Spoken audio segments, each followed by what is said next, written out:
Hello friends, today I want to give you a very quick introduction to the history of the flute. The flute and the clarinet are probably two of the most popular woodwind instruments today in bands, in orchestras and amongst young people.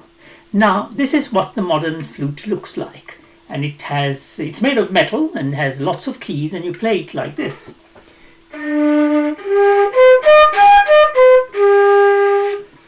Now the flute didn't always look like this. During the time of Bach and Handel in the 1600s, the flute was made of wood like this. It had a conical bow, not a cylindrical bow, and it, for the most part, had only one little key at the end, a very primitive looking one, and of course one had to use one's fingers to close the hole like this.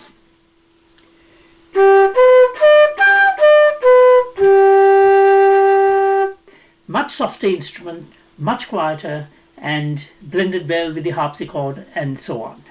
Now, during the 1830s, 1831 to 1847, Theobald Bohm, who was also an engineer but also a musician, invented keys. And onto the wooden flute, he then fixed these keys, which you can see in this is a very old flute. It is probably from the time of the American Civil War, which was from 1861 to 1865.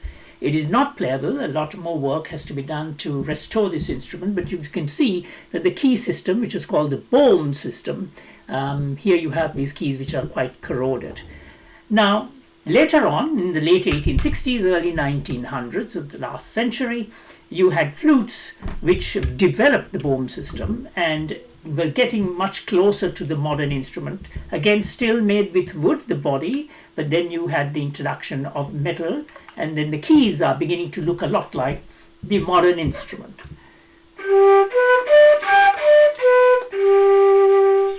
So there you are. That's a quick history of the flute over the last 400 years of its development, from the time that it was a wooden instrument to the time of the modern period, when we have the instrument now made of metal.